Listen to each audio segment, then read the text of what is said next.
The sharp crack of a leather whip against Phoebe Turner's back sent her tumbling to the dirt, her vision blurring with tears she refused to shed. "Worthless girl.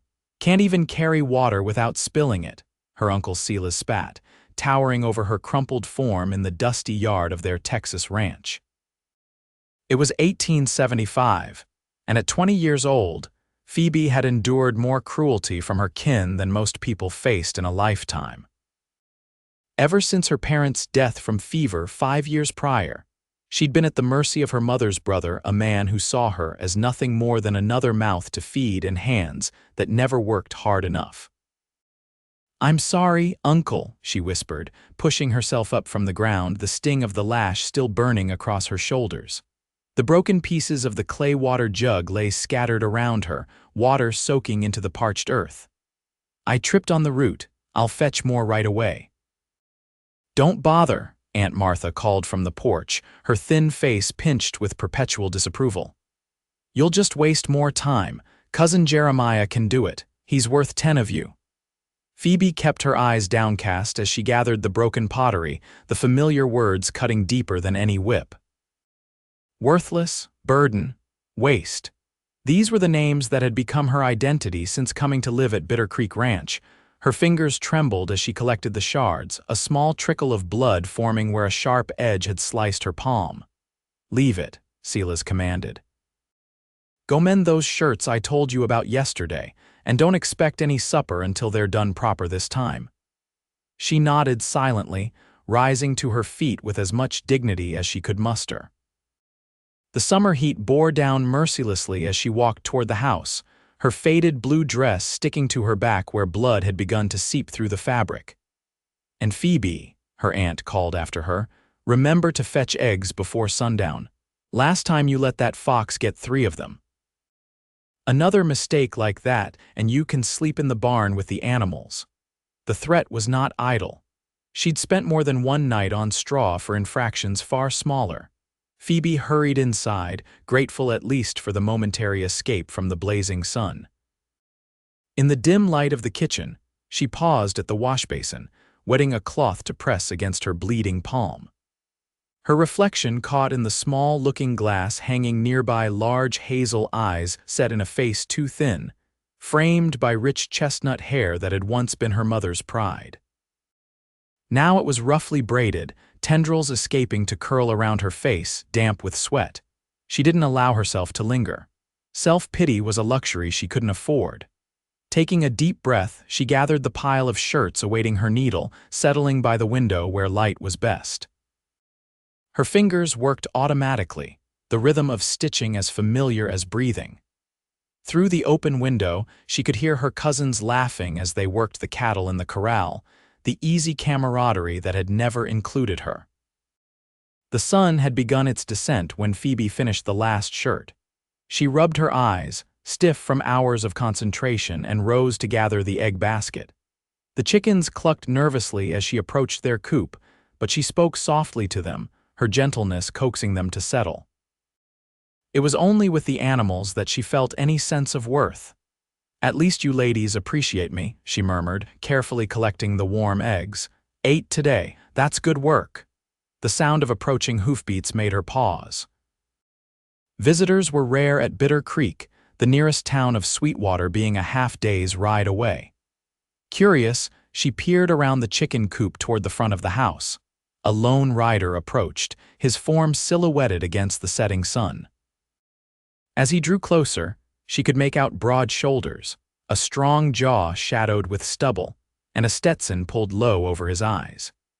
He rode with the easy confidence of a man accustomed to long days in the saddle. Phoebe watched as Uncle Silas strode from the barn to meet the stranger. Their voices carried across the yard, though she couldn't make out the words. The rider dismounted with fluid grace, extending his hand to her uncle. Something about the way he stood straight-backed and unintimidated by Silas's perpetual scowl caught her attention. "Girl. Stop gawking and bring water for our guest." Aunt Martha's sharp command made Phoebe start. She hadn't realized she'd been staring. "Yes, Aunt," she responded, hurrying inside to deposit the eggs and fetch fresh water. By the time she returned to the porch with a tray bearing a pitcher and cups, the stranger had been invited inside a rare honor that spoke to whatever business he brought. "This is my niece," Silas said dismissively as Phoebe entered the parlor, eyes downcast as was expected. "She's not much to look at, but she can pour water well enough." The stranger stood as she entered, a courtesy that surprised her enough to make her glance up. Their eyes met briefly. His were a startling blue, like the sky after a summer storm, before she lowered her gaze again. "Owen Yates, madam," he said, his voice deep and resonant. "Pleasure to meet you." "Her name's Phoebe," Silas said before she could respond. "Don't waste your manners on her. She's been a burden since her folks died, worthless for anything beyond simple chores." Phoebe's cheeks burned with humiliation as she poured the water, trying to keep her hands steady. A drop splashed onto the tray and she braced herself for Silas's sharp rebuke. "Thank you kindly," Owen said instead, taking the cup from her hand. His fingers brushed hers, calloused but gentle. "Been riding since dawn, and your hospitality is much appreciated." Something in his tone made her look up again. There was no pity in his expression, but rather a quiet assessment that seemed to see beyond her shabby dress and lowered eyes. "Mr. Yates is looking to buy cattle," Silas explained, motioning for Owen to sit. "He's driving a herd north to the railroad in 2 weeks and needs to strengthen his numbers." "I've heard Bitter Creek raises good stock," Owen replied, his gaze returning to Silas. "Thought I'd come see for myself before heading to the Chambers place tomorrow." "You won't find better than mine," Silas boasted. "Those Chambers cattle are half-starved. Let me show you my bulls before we lose the light." Phoebe retreated to the kitchen as the men headed back outside, allowing herself a moment's curiosity about the stranger. Cowboys passed through regularly enough, but few carried themselves with such quiet dignity. His eyes had been kind when he thanked her a small thing that shouldn't have mattered, but somehow did. She was setting the table for supper when they returned, the conversation between Silas and Owen suggesting a deal had been struck. Aunt Martha directed Phoebe to set an extra place. Owen would be staying for the meal. Dinner was a tense affair, as always. Silas dominated the conversation, boasting about his ranch and bloodlines.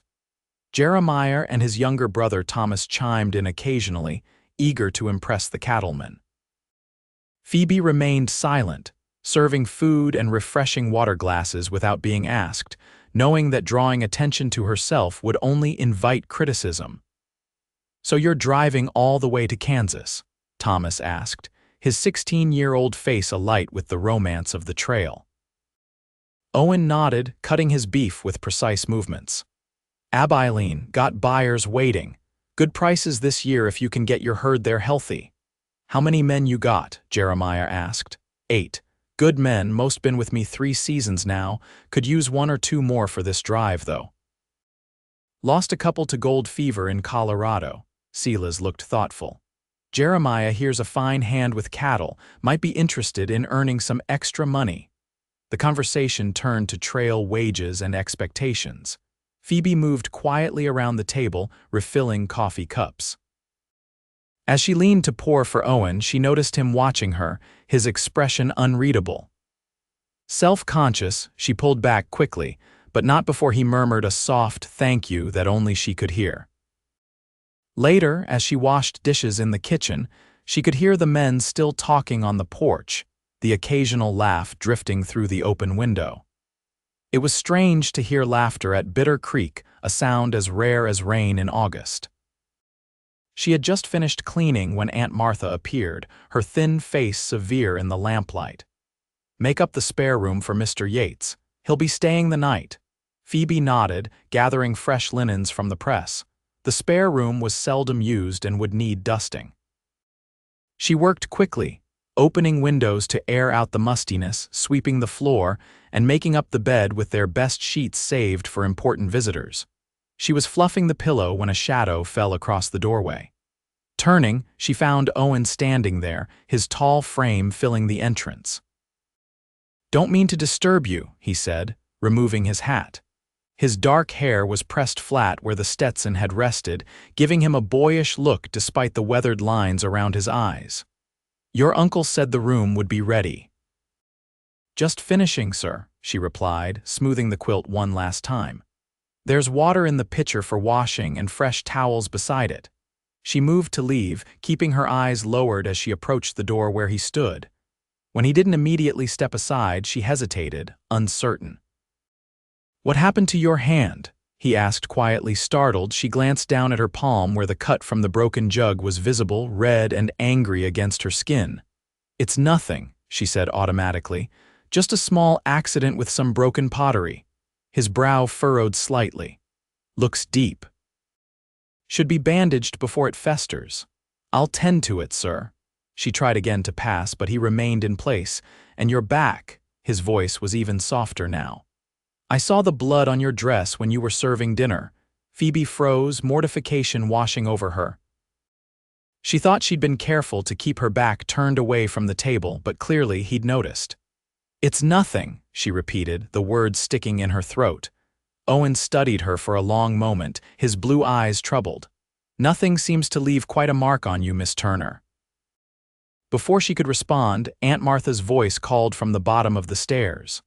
"Phoebe, are you finished yet? There's mending waiting." "Excuse me, sir," she murmured, relief flooding her as Owen finally stepped aside. "Thank you for preparing the room," he said as she slipped past him. "It's more than comfortable." She hurried down the stairs, feeling his gaze on her back until she turned the corner. The brief interaction left her unsettled in a way she couldn't quite name. It had been years since anyone had shown concern for her welfare, and she didn't know what to make of it coming from a stranger who would be gone by morning. The next day dawned clear and bright. Phoebe rose before sunrise, as always, to start the cooking fire and begin breakfast preparations. She moved quietly through her chores, wincing occasionally as the fabric of her dress brushed against the welts on her back. She was kneading dough for biscuits when Owen entered the kitchen, his boots making little sound on the wooden floor. He was fully dressed, his hat in his hands, looking as though he'd been awake for some time. "Good morning, Miss Turner," he said, nodding politely. "Hope I'm not disturbing you."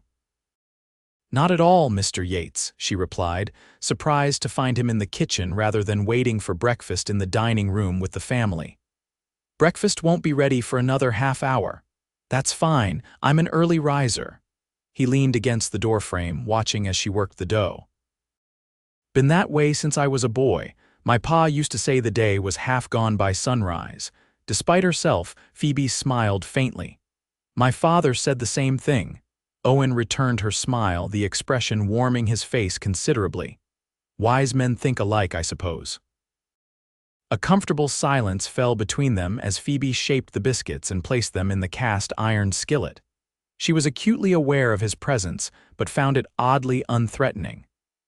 Unlike her uncle's watchful eye, always looking for mistakes to criticize, Owen's gaze felt almost appreciative. "Your uncle tells me you've been here 5 years," he said finally. "Since your parents passed," she nodded, sliding the skillet into the oven. "Yes, they took fever in the spring of '70, both gone within a week of each other. I'm sorry for your loss." His voice held genuine sympathy. "It's a hard thing to lose family." "You speak from experience?" she asked, then immediately regretted the personal question. It wasn't her place to inquire about a guest's private matters. Rather than taking offense, Owen nodded. "Lost my mother when I was 12. Pa raised me and my sister alone until he was killed in an accident when I was 19. Been on my own since then." "I'm sorry," she offered, understanding in her voice. "Life goes on," he said simply. "Found my way into cattle, been doing all right for myself these past 8 years." He paused, watching as she began slicing bacon. "Your uncle mentioned you might be looking for a position elsewhere." Phoebe's knife slipped, nearly cutting her finger. "He said what?" Owen looked uncomfortable for the first time. "Last night, after you'd gone upstairs, he mentioned you were becoming a burden on their household, said you might be better suited elsewhere." Hot shame washed over her. So Silas was trying to be rid of her, offering her up to a passing stranger like unwanted livestock. "I see," she said stiffly, returning to her cutting with mechanical precision. I don't think you do, Owen replied quietly. I've got a small spread outside of Sweetwater, nothing fancy, but it's mine. Been building it up these past 4 years. After this cattle drive, I'll have enough to expand properly. He cleared his throat. What I'm saying is I could use someone to keep house. Cooking, cleaning, that sort of thing. Paid position, of course. Phoebe stared at him, disbelief written across her features. My uncle is trying to sell me to you. Owen's expression darkened. No, madam, that's not how I'd put it at all. And it's not how I see it. He straightened, meeting her eyes directly. I'm offering honest work for fair pay. Your uncle may have suggested it for his own reasons, but my offer stands on its own merits. She turned away, emotions warring within her. The prospect of escaping Bitter Creek was tempting beyond measure, but trading one man's household for another's seemed a lateral move at best. I don't know you, Mr. Yates, she said finally. And you don't know me. Beyond what my uncle has told you, which I suspect wasn't flattering. I make my own judgments about people, Owen replied. Always have. He took a step closer, lowering his voice. Miss Turner, I've seen enough to know you're not treated right here. I'm offering a way out, nothing more. If you're not interested, I understand completely. The sound of boots on the stairs interrupted their conversation. Owen stepped back just as Silas entered the kitchen, his suspicious gaze darting between them. Breakfast ready yet? He demanded. Got a busy day ahead and Mr. Yates needs to be on his way. Almost ready, Uncle, Phoebe answered, turning back to the stove. Good. Jeremiah's decided to join Mr. Yates for the cattle drive. Good opportunity for the boy to see some country and earn his own money. Silas clapped Owen on the shoulder. And have you had a chance to consider my other suggestion? Owen's expression remained neutral. I have. But I believe that's a matter best discussed with Miss Turner directly. Silas scowled. Girl's got no sense about what's good for her, been nothing but a drain on our resources for years. Martha and I took her in out of family duty, but she's a woman grown now. Time she made her own way. Phoebe kept her back turned, focusing on the bacon sizzling in the pan, pretending she couldn't hear them discussing her future as if she were a piece of furniture to be disposed of. I understand, Owen said carefully, but I prefer to hear her thoughts on the matter. Breakfast was a tense affair. Jeremiah could hardly contain his excitement about joining the cattle drive, peppering Owen with questions about trail life. Silas kept shooting meaningful glances between Owen and Phoebe, while Aunt Martha's pinched expression suggested she'd been fully informed of the discussions regarding Phoebe's future. After the meal, Owen prepared to depart, his horse saddled and waiting in the yard. Silas had arranged for Jeremiah to join him in town the following day, where they would meet the rest of Owen's crew and begin preparations for the drive. Phoebe was hanging laundry when Owen approached her one last time, his hat in his hands. I'll be in Sweetwater until next Tuesday, he said without preamble. My offer stands until then. After that, we head north. He reached into his pocket and pulled out a small piece of paper. Written down the details, pay, expectations, location of my ranch, so you know I'm serious. She took the paper hesitantly, tucking it into her apron pocket. Why would you offer a position to someone you've just met? Someone your host described as worthless? Owen's jaw tightened. The way I see it, Miss Turner, a man who treats his own kin the way your uncle treats you isn't a man whose judgment I'd trust. His blue eyes held hers steadily. I don't know your full story and you don't know mine. But I know cruelty when I see it, and I can't ride away in good conscience without offering an alternative. I could be exactly what he says, she challenged. Lazy, worthless, a burden. A small smile touched his lips. I watched you yesterday and this morning, you're first up, last to bed. You cook, clean, mend, tend animals, and take abuse without complaint. If that's your definition of worthless, I'd hate to see what you consider valuable. Before she could respond, Silas called from the barn, demanding Owen's opinion on a horse he was considering selling. With a tip of his hat, Owen left her standing by the laundry line, the paper in her pocket feeling as heavy as gold. The next 3 days passed in a blur of routine chores and mounting tension. Jeremiah's departure with Owen for Sweetwater had left her with additional responsibilities, and Silas seemed determined to extract maximum labor before potentially losing his unpaid servant. On the evening of the third day, Phoebe found herself alone in the kitchen, washing the last of the dinner dishes. Uncle Silas and Aunt Martha had gone to bed early, complaining of headaches. Thomas was in the barn, tending to a mare about to foal. The house was quieter than it had been in days. She dried her hands on her apron and pulled out Owen's note, now creased from frequent reading. The terms were straightforward: room and board plus $10 a month for cooking, cleaning, and general household management of his ranch. Her own quarters, separate from the main house. Sundays free. The option to leave with full pay if the arrangement proved unsatisfactory. It was more than fair. More than that, it was an escape. But fear held her in place. What if this new situation was worse? What if Owen Yates's quiet demeanor concealed a temper as vicious as her uncle's? What if this was merely trading one prison for another? A crash from the barn jolted her from her thoughts. Thomas's panicked voice called for help. Setting aside the note, Phoebe rushed outside, gathering her skirts as she ran toward the barn. Inside, she found Thomas struggling with the mare who was thrashing in her stall, clearly in distress with her labor. Blood streaked the straw beneath her. "Something's wrong," Thomas said, his young face pale with worry. "The foal's not coming right, she's bleeding too much." Phoebe assessed the situation quickly. The mare was one of Uncle Silas's prized breeders, a beautiful palomino worth more than Phoebe's life in her uncle's estimation, if the mare died on her watch. "Go wake Uncle Silas," she instructed Thomas. "Tell him we need help." As Thomas ran toward the house, Phoebe approached the mare carefully, speaking in soothing tones. The horse's eyes rolled with pain and fear, but something in Phoebe's voice seemed to calm her slightly. Gently, Phoebe ran her hands over the mare's distended belly, feeling for the foal's position. She'd assisted with difficult births before her father had taught her when she was barely 14 but never alone. She could feel that the foal was turned wrong, one leg bent back instead of extended toward the birth canal. "It's all right, beautiful," she murmured to the mare. "We're going to help you." Taking a deep breath, she rolled up her sleeves and reached inside the mare, trying to reposition the foal. The horse whinnied in pain but didn't kick, somehow understanding Phoebe was trying to help.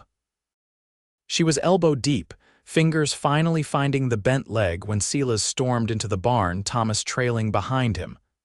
"What do you think you're doing?" he demanded, seeing Phoebe with the mare. "The foal's leg is bent back," she explained, not removing her arm. "I'm trying to straighten it so she can deliver." "Get away from her. You'll kill them both with your fumbling." Silas grabbed her shoulder, yanking her away from the mare with such force that she stumbled backward, falling hard onto the barn floor. The mare screamed in distress, thrashing more violently now that Phoebe's careful ministrations had been interrupted. "Uncle, please," Phoebe pleaded, rising to her feet. "I almost had it." "My father taught me how. Your father was a fool who died in debt," Silas spat. "And you're just as worthless. Thomas, go fetch Hannigan from the next farm. He knows horses." "That's 3 miles and the mare won't last that long," Phoebe argued, desperation making her bolder than usual. "Please, let me try." Silas's face darkened with rage. He raised his hand as if to strike her, but Thomas's voice cut through the tension. "Uncle, she's right. Bella won't last until Hannigan gets here, and Phoebe knows what she's doing. I've seen her help with birthings before." Silas hesitated, looking between his nephew and the struggling mare. Finally, with obvious reluctance, he stepped back. "If that horse dies, girl, you'll wish you'd never been born." Phoebe didn't waste time responding. She returned to the mare's side, speaking softly as she once again reached inside to find the foal's leg. Minutes stretched into what felt like hours as she worked, sweat beading on her forehead, arms aching from the effort. Finally, she felt the leg straighten, sliding into proper position. "There," she whispered to the mare. "Now you can do your part." As if understanding, the mare gave a mighty push. Within moments, the foal's front hooves appeared, then its nose, and with one final effort from the exhausted mother, the entire foal slid into the world in a rush of fluid and membrane. Phoebe quickly cleared the newborn's airways, wiping mucus from its nostrils as the mare turned her head to nuzzle her baby. The foal, a handsome colt with his mother's golden coloring, struggled to rise on wobbly legs almost immediately. "He's perfect," Thomas breathed, wonder in his voice. Even Silas looked impressed, though he merely grunted acknowledgement before turning to leave. "Clean up this mess," he ordered over his shoulder, "and check the mare for any tearing. Can't have her getting infected." After he'd gone, Thomas turned to Phoebe with newfound respect. "That was amazing." "How did you know what to do?" She smiled tiredly, watching the mare lick her foal clean. "Like I said, my father taught me. He raised horses before we lost our ranch, said I had a natural touch with them." Thomas helped her clean the stall, replacing bloodied straw with fresh bedding. As they worked, he asked hesitantly, "Is it true you're thinking of going to work for Mr. Yates?" Surprised, Phoebe looked up. "How did you know about that?" "Overheard Uncle talking to Aunt Martha. He said good riddance, that you'd finally be someone else's problem." The words stung, even though they were nothing she hadn't heard before. "I haven't decided yet," she said carefully. Thomas was quiet for a moment. "I think you should go," he said finally. "Mr. Yates seems decent, and," he lowered his voice, "you deserve better than how they treat you here." His unexpected support brought tears to her eyes. Thomas had never been cruel to her like Jeremiah and the adults, but he'd never openly taken her side either. "Thank you," she whispered. They finished tending to the mare and foal in companionable silence. When they finally left the barn, the night sky was ablaze with stars, a silver moon hanging low over the horizon. Phoebe paused to look up, feeling a strange sense of possibility open before her. By morning, her decision was made. Packing took less than 10 minutes. She owned little beyond a few dresses, her mother's hairbrush, and a small Bible that had belonged to her father. She wrote a brief note explaining her departure, leaving it on the kitchen table alongside breakfast biscuits she'd risen early to bake. Thomas found her as she was preparing to leave, her small bundle clutched in her hands. "You're really going," he said, not a question. She nodded. "It's time. Will you be all right?" He shrugged with the casual confidence of youth. "I'll be fine. Uncle treats me decent enough." He hesitated, then pulled something from his pocket, a small leather pouch. "I want you to have this, for luck." Inside was a silver dollar worn smooth with age. "Thomas, I can't take your money. It's not for spending," he interrupted. "It was my father's lucky piece. Carried it through the war and came home when most didn't. Figure you could use some luck on your journey." Touched, Phoebe carefully returned the coin to its pouch and tucked it into her dress pocket. "Thank you, I'll treasure it." "How will you get to town?" he asked. "It's a long walk." Sanchez from the Mexican settlement passes by on his way to market every Thursday morning. He said he'd give me a ride if I waited by the crossroads. Thomas nodded. "I'll walk you there."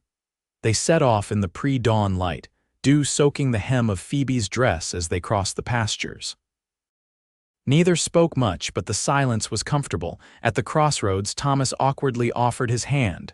"Good luck, cousin," he said as they shook. "I hope Mr. Yates proves worthy of you." "Take care of yourself," she replied. "And that new colt," Thomas grinned, "already named him. Miracle, on account of how you saved him." The distant sound of wagon wheels announced Sanchez's approach. With a final wave, Thomas headed back toward Bitter Creek, disappearing into the morning mist as the wagon came into view. Sweetwater was bustling when Phoebe arrived, the main street crowded with wagons and riders. Sanchez pointed her toward the Grand Hotel, where Owen had mentioned his crew was staying before the drive. Her heart pounded as she approached the hotel, suddenly aware of how bedraggled she must look after the dusty wagon ride. What if Owen had changed his mind? What if he turned her away? Taking a deep breath, she climbed the steps and entered the lobby. A clerk looked up from the desk, eyebrows raising at her appearance. "Can I help you, miss?" "I'm looking for Mr. Owen Yates," she said, summoning her courage. "Is he available?" The clerk's expression grew more curious. "Mr. Yates and his men are at the stockyards, miss, preparing for their drive north." "Thank you," she replied, turning to leave. "Miss," the clerk called after her, "the stockyards are on the east end of town, past the livery." With a grateful nod, Phoebe set off again, her small bundle growing heavier with each step. The town's busy streets were intimidating after years of isolation at Bitter Creek. She kept her eyes forward, ignoring the curious glances of passers-by. The sounds and smells of the stockyards reached her before she saw them: the lowing of cattle, shouts of cowboys, and the pungent aroma of animals and dust. She paused at the entrance, scanning the busy yard for a familiar face. Cowboys on horseback moved among the penned cattle, checking hooves and directing animals from one enclosure to another. It took several minutes before she spotted Owen, mounted on a chestnut gelding, giving instructions to a group of men near the largest pen. For a moment, she simply watched him. He sat tall in the saddle, his commands clear and concise, his manner respectful even as he directed men older than himself. There was a natural authority about him that had nothing to do with intimidation and everything to do with competence. Before she could lose her nerve, Phoebe walked forward, skirting the edge of the pens until she was close enough to call out, "Mr. Yates." Owen turned at the sound of her voice, surprise registering on his face. He quickly dismounted, handing his reins to one of his men before approaching her. "Miss Turner," he said, removing his hat, "I didn't expect to see you here." "I've come about the position," she said directly, finding unexpected strength in saying the words aloud. "If it's still available." A smile spread across his face, genuine and warm. "It is indeed." He glanced at her small bundle. "You've brought your things, I see." "Everything I own," she confirmed. Owen's expression softened. "Not much for 5 years' work." "I wasn't there to earn possessions," she replied simply. He nodded, understanding in his eyes. "Well, you'll earn more than that working for me, I promise you that." He gestured toward the hotel. "I've taken a room for you there. We leave on Tuesday, but I thought you might appreciate a few days of rest before the journey." Phoebe blinked in surprise. "A room for me?" "With full board," he confirmed. "Consider it an advance on your wages." Overwhelmed by his kindness, she struggled to maintain her composure. "Thank you, Mr. Yates, that's very generous." "Owen," he corrected gently. "If we're to work together, I'd prefer you use my given name." "Owen," she repeated, the name feeling strange but not unpleasant on her lips. "Then you must call me Phoebe." He smiled again, and something in her chest loosened, a tension she hadn't realized she carried beginning to unwind. "Phoebe it is. Let me escort you to the hotel. You must be tired from your journey." As they walked back toward town, Owen asked, "Did your uncle give you much trouble about leaving?" "He doesn't know yet," she admitted. "I left before he woke. There's a note explaining my departure." Owen frowned slightly. "He might come looking for you." "I doubt it. More likely he'll celebrate being rid of me at last." She said it matter-of-factly, without self-pity. Owen's jaw tightened, but he didn't press the issue. Instead, he changed the subject, telling her about his ranch, a modest spread with good water and grazing, a small but sturdy house, and plans for expansion after the cattle drive's profits came in. At the hotel, he introduced her to the proprietress, a matronly woman named Mrs. Blackburn, who showed Phoebe to a clean, comfortable room on the second floor. It was the nicest accommodation she'd ever seen, with a real bed, a washstand with a porcelain basin, and curtains at the window. "Dinner's at 6 in the dining room," Mrs. Blackburn informed her. "Mr. Yates has arranged for your meals. If you need anything, just ring the bell." Left alone, Phoebe sat on the edge of the bed, overwhelmed by the day's events. For the first time in 5 years, she wasn't expected to serve anyone. No one would shout for her to work faster or criticize her efforts. The silence in the room wasn't tense with expectation but peaceful with possibility.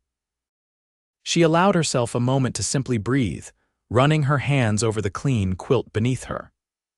Then, practical as always, she unpacked her few belongings and washed away the dust of travel, changing into her least worn dress before heading downstairs for dinner. Owen was waiting in the hotel dining room, freshly shaved and wearing a clean shirt. He stood as she approached the table, pulling out her chair with a courtesy that still surprised her. "You look rested," he commented as they sat. "The room is to your liking. It's lovely," she assured him. "Far nicer than anything I'm accustomed to." A shadow crossed his face. "That will change, Phoebe. I promise you that." The meal was the finest she'd eaten in years: roast beef with vegetables, fresh bread, and apple pie for dessert. Owen kept the conversation light, telling her stories about his cattle drives and the characters he'd met along the trail. He had a gift for storytelling, painting vivid pictures with his words that made her laugh despite herself. By the time they finished their coffee, Phoebe felt more at ease than she could remember feeling since her parents died. There was something about Owen's straightforward manner that inspired trust. "I should warn you," he said as they prepared to part for the evening, "trail life isn't easy. The journey to my ranch will take about 2 weeks, and we'll be traveling with over 500 head of cattle. It will be dusty, sometimes dangerous work. I'm not afraid of hard work or discomfort," she assured him. "I've had plenty of practice with both." His expression darkened momentarily. "Yes, I imagine you have." He hesitated, then added, "I want you to know that you'll be treated with respect in my outfit. I've already spoken to my men. They understand that you're under my protection." The word protection stirred something unexpected within her, not offense at the implication she needed safeguarding, but rather a warmth at the knowledge that someone cared enough to provide it. "Thank you," she said simply. The next few days passed in a blur of preparation. Owen was busy with final arrangements for the cattle drive, but he made time each evening to dine with Phoebe, sharing the day's developments and asking her opinion on various matters. It was novel being treated as if her thoughts had value, and she gradually became more comfortable expressing them. On their third evening in Sweetwater, as they lingered over coffee in the hotel dining room, Owen asked, "Have you ever been to Kansas?" Phoebe shook her head. "I've never been farther than Sweetwater. My parents came to Texas from Tennessee when I was small, but I barely remember the journey." "Abilene's a sight to behold during cattle season," he told her, his eyes alight with enthusiasm. "Cowboys from all over, cattle buyers from back east, gamblers and merchants and all sorts. It's where I got my start, working for other outfits before I saved enough to buy my own land." "It sounds exciting," she admitted. Though a bit overwhelming for someone used to the quiet, Owen smiled. "You'll do fine. You've got more strength in you than most men I know." His compliment brought color to her cheeks. "You hardly know me, Owen." "I'm a good judge of character," he replied, his gaze holding hers. "Have to be in my line of work. A man's life can depend on knowing who to trust on the trail." "And you trust me?" she asked, genuinely curious. "A woman your trail hand described as worthless?" Owen's expression hardened. "Don't ever use that word about yourself again," he said, his voice quiet but intense. "Your uncle is a cruel man who couldn't recognize true worth if it was branded on his forehead." Surprised by his vehemence, Phoebe fell silent. Owen sighed, his expression softening. "I apologize for my tone. But yes, I trust you. I've watched how you carry yourself, how you speak, how you consider things before responding. Those aren't the habits of someone without value." "Thank you," she whispered, unexpectedly moved. Their gazes held for a long moment, something unspoken passing between them. Finally, Owen cleared his throat, breaking the connection. "We leave at first light tomorrow," he said, returning to practical matters. "I've arranged for you to ride in the chuck wagon with our cook, Samuel. He's an old army man, gruff but fair. You'll help with meals and camp duties." "I'll be ready," she promised, and she was. Before dawn the next morning, Phoebe stood in the hotel lobby with her small bundle, wearing her sturdiest dress and boots. Owen arrived to escort her to the stockyards, where the cattle were already being moved into formation for the drive. The scene was organized chaos cowboys on horseback, positioning themselves around the herd, the chuck wagon and supply wagon being loaded with final provisions, cattle lowing nervously at the commotion. Owen introduced her to Samuel, a grizzled man with a permanent squint and few words, who merely grunted acknowledgement before returning to his inventory of supplies. Next came the trail hands, a diverse group of men ranging from grizzled veterans to fresh-faced youths barely older than Thomas. To her surprise, most tipped their hats respectfully, having clearly been informed of her position and status. Jeremiah was among them, his expression darkening when he saw her. "What's she doing here?" he demanded of Owen. "Did Uncle send her to spy on me?" "Miss Turner works for me now," Owen replied coolly. "She'll be helping with camp duties during the drive and keeping house at my ranch afterward. I expect you to treat her with the same respect you'd show any lady." Jeremiah looked as if he wanted to argue but thought better of it. With a curt nod to Owen and a suspicious glance at Phoebe, he returned to his assigned position. "Don't mind him," Owen told her quietly. "He'll come around once he sees you're not here to report back to your uncle." The drive began without ceremony, simply a forward movement of cattle that gradually gained momentum as the herd was guided out of the stockyards and onto the trail north. Phoebe rode beside Samuel in the chuck wagon, taking in the spectacle of hundreds of cattle moving as one massive entity, guided by skilled riders who seemed to communicate with their horses through thought alone. Owen rode at the front, occasionally dropping back to check different sections of the herd, his tall figure easily identifiable by his distinctive black Stetson. Watching him work, Phoebe understood why his men respected him. He never asked them to do anything he wouldn't do himself, riding the hardest positions and taking the most difficult watches. The days fell into a rhythm. Up before dawn to help Samuel prepare breakfast for the hands, pack up camp, and get the chuck wagon moving.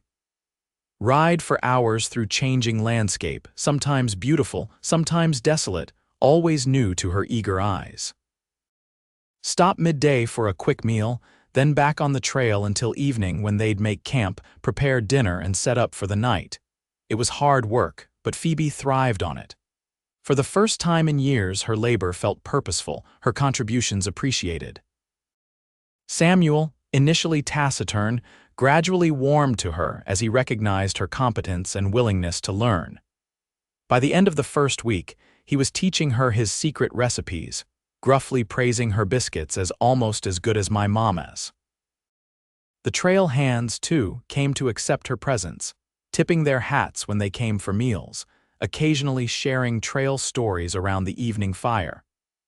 Only Jeremiah maintained his distance, watching her with suspicion but to his credit, never openly challenging Owen's decision to employ her. Owen himself was a constant presence, though his duties kept him busy from sunup to sundown. He made a point of checking on her each evening, asking about her day, making sure she had everything she needed. Their conversations grew longer and more personal as the journey progressed, building a friendship based on mutual respect and growing affection. On the 10th night of the drive, as they sat slightly apart from the others near the campfire, Owen asked, "Are you happy with your decision to leave Bitter Creek?" Phoebe looked up at the star-filled sky, considering her answer. "Yes," she said finally. "I should have left years ago, but fear kept me there, fear of the unknown." "Fear's a powerful force," Owen agreed, "keeps people in bad situations far longer than they should stay." "What about you?" she asked, curious. "Have you ever stayed somewhere out of fear?" He was quiet for a long moment, poking at the fire with a stick. "Not a place," he said finally, "but a way of thinking. After my pa died, I was angry at the world, took foolish risks, picked fights, pushed away anyone who tried to get close."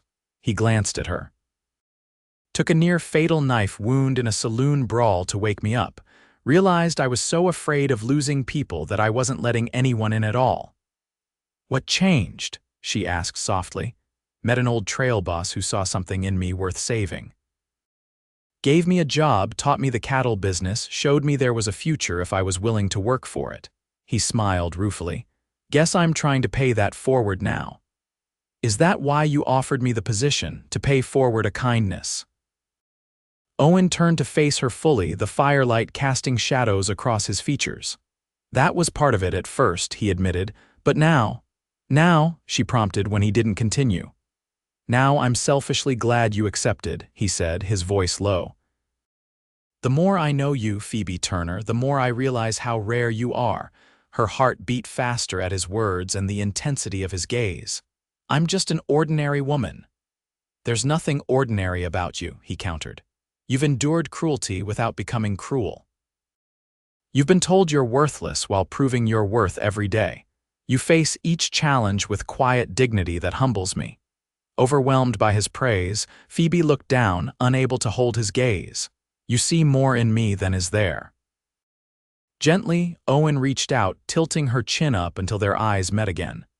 No, Phoebe, I see exactly what's there, something precious, more valuable than gold. The tenderness in his voice made her breath catch. For a heartbeat, she thought he might kiss her and realized with startling clarity that she wanted him to. But after a moment, he withdrew his hand, respecting the boundaries between employer and employee. It's late, he said, rising to his feet. We have an early start tomorrow. She nodded, both disappointed and relieved by his restraint. Good night, Owen. Good night, Phoebe, he replied softly. Sleep well. The next day brought their first real challenge of the drive, a river crossing swollen by recent rains. The ford that had been easily passable the previous year was now a churning mass of water, deep enough to give even experienced drovers pause. Owen called the men together to discuss options. Phoebe listened from nearby as they debated whether to look for another crossing point or wait for the water to recede. Waiting could cost us days, argued Reed, Owen's segundo. Buyers in Abilene won't wait forever. Pushing across now could cost us cattle, countered Samuel. Or worse, men. Owen listened to all viewpoints before making his decision. We'll send scouts upstream and down. If there's a better crossing within half a day's ride, we'll take it. If not, we cross here, but carefully. 20 head at a time, plenty of riders on both sides. The men nodded, accepting his judgment. As they dispersed to their tasks, Owen approached Phoebe. The crossing will be dangerous, he told her. The chuck wagon's heavy, it'll be one of the last things across. I want you to ride with me when the time comes. My horse is strong enough for both of us and used to river crossings. The concern in his eyes touched her. I'll be fine, Owen. I can swim if necessary. Humor me, he said with a small smile. I'd rest easier knowing you were safe. She agreed, recognizing that his protective instinct came not from doubting her capabilities, but from genuine care for her well-being. The scouts returned by midday, reporting no better crossing points within reasonable distance. With grim determination, Owen organized the crossing, sending the most experienced riders through first with small groups of cattle.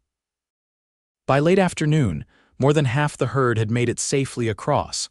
Though not without incident, several cattle had been swept downstream before being rescued by quick-acting cowboys. Now it was time for the wagons and remaining riders. As promised, Owen rode to where Phoebe waited with Samuel beside the chuck wagon. Ready? He asked, extending his hand. She nodded, allowing him to pull her up behind him on his horse, her arms circling his waist for stability. The solid warmth of him was reassuring as they approached the river's edge. Hold tight, he instructed as they entered the water. If anything happens, don't fight the current. Float on your back with your feet downstream until I reach you. The horse moved forward confidently, powerful muscles working against the current. Water rose around them, soaking Phoebe's skirts and splashing against her legs. She tightened her grip on Owen, pressing closer against his back. Halfway across, the horse stumbled on an unseen obstacle, lurching sideways. Phoebe gasped as icy water splashed higher, but Owen steadied his mount with quiet commands and sure hands on the reins. For a tense moment, they battled the current, the outcome uncertain. Then the horse found solid footing again, surging forward toward the opposite bank. When they finally reached dry land, Phoebe was trembling, as much from the intensity of the experience as from the cold water. Owen dismounted quickly, turning to lift her down. His hands lingered at her waist as her feet touched ground. "You all right?" he asked, his face close to hers. She nodded, suddenly very aware of his proximity and the way his eyes searched hers. "Thanks to you and your horse." A shout from the river drew their attention. The chuck wagon was starting its crossing, Samuel handling the team with expert precision. The moment between them broken, Owen stepped back, though reluctance was evident in his movement. "I should help with the wagon," he said. "Stay here where it's safe."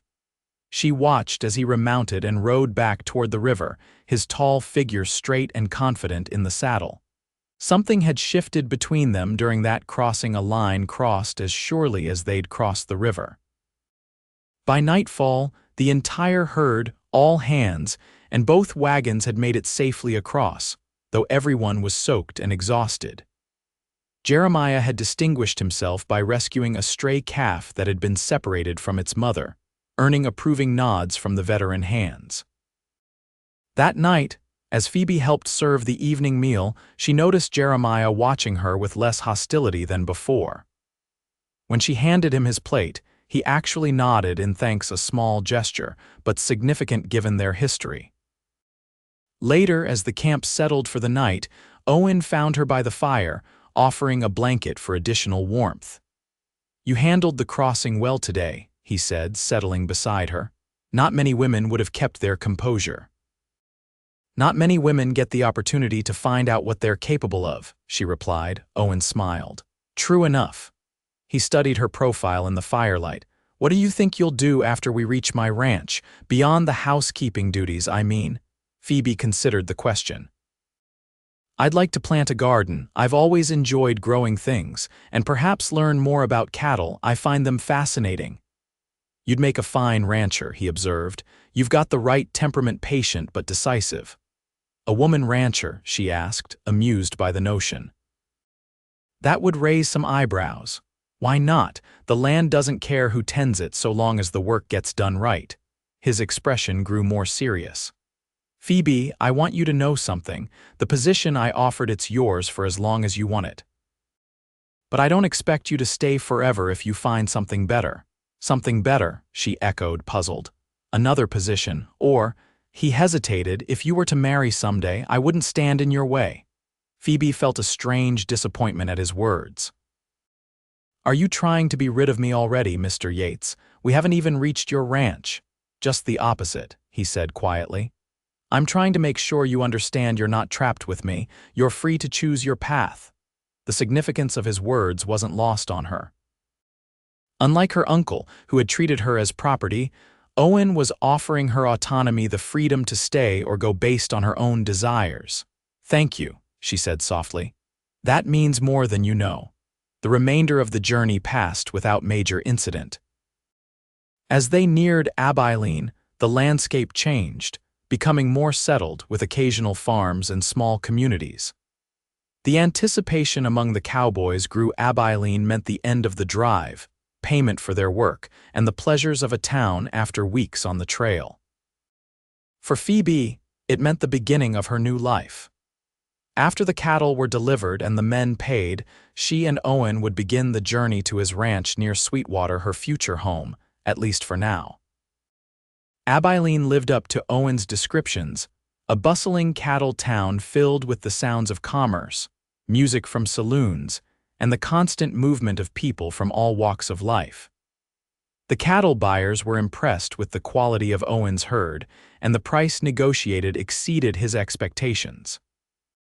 That evening, after settling accounts with his men, Owen took Phoebe to dinner at Abilene's finest restaurant, a celebration of the drive's success, and a proper meal before beginning their journey home. "To new beginnings," Owen toasted, raising his glass of wine. "New beginnings," she echoed, touching her glass to his. They enjoyed their meal, the food far superior to trail cooking, though Phoebe privately thought Samuel's beans had more character than the restaurant's fancy side dishes. As they lingered over dessert, Owen grew uncharacteristically quiet. "Is something troubling you?" she asked. He met her gaze, something vulnerable in his expression. "I've been thinking about what happens next." "The journey home?" she asked, though something in his tone suggested he meant more. That, yes, but also. He took a deep breath. "Phoebe, these past weeks have been the best of my life, not just because the drive was successful, but because of you." Her heart quickened. "Owen, please, let me finish," he said gently. "I offered you a position as my housekeeper, and that offer still stands if it's what you want. But I find myself hoping for something more." He reached across the table, taking her hand in his. "I'm falling in love with you, Phoebe Turner. I think I started falling the moment I saw you at Bitter Creek, enduring cruelty with quiet dignity." Stunned by his declaration, Phoebe could only stare at him, her mind racing to catch up with her heart, which had recognized the truth of his words immediately. "I don't expect you to return my feelings," he continued, his thumb gently stroking the back of her hand. "And I would never pressure you. If friendship is all you can offer, I'll consider myself fortunate to have that much." "Owen," she managed finally, her voice barely above a whisper, "I don't know what to say." "You don't have to say anything now," he assured her. "Take all the time you need, my feelings won't change."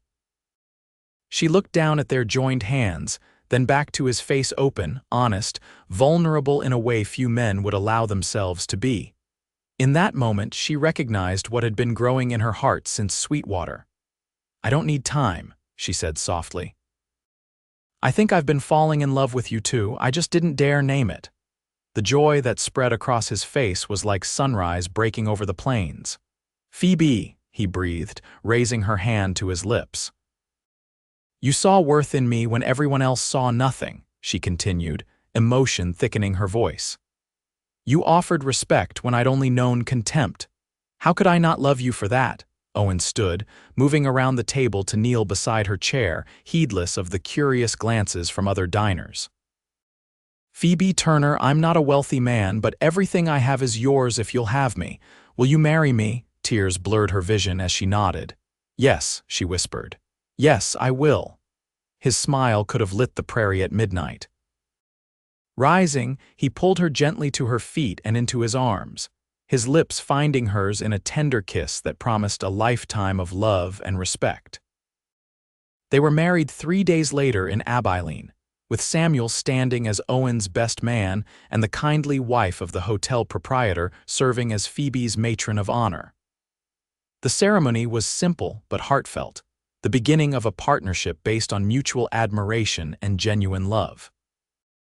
The journey back to Sweetwater was their honeymoon days spent traveling side by side, nights spent beneath the stars, learning each other in all the ways a husband and wife should. By the time they reached Owen's ranch, their ranch, now Phoebe felt as if she'd found not just a home but her true place in the world. The ranch house was exactly as Owen had described, modest but sturdy, with good bones and potential for expansion. What he hadn't mentioned was the small garden plot he'd prepared before leaving for the cattle drive, ready for Phoebe to plant as she wished. "I thought you might want to put down some roots," he explained as he showed her the turned earth, both literally and figuratively. Standing in the doorway of their home, Owen's arm around her waist, Phoebe looked out at the land that stretched before them, their future waiting to be built together. "From worthless to precious," she mused. "It's quite a journey." Owen turned her to face him, his hands cradling her face with infinite tenderness. "You were never worthless, Phoebe Yates. Never. You were gold all along, just waiting for someone to recognize your true value." As his lips met hers once more, Phoebe knew with absolute certainty that she had found not just a husband, but a man who saw her worth and would cherish it all the days of their lives.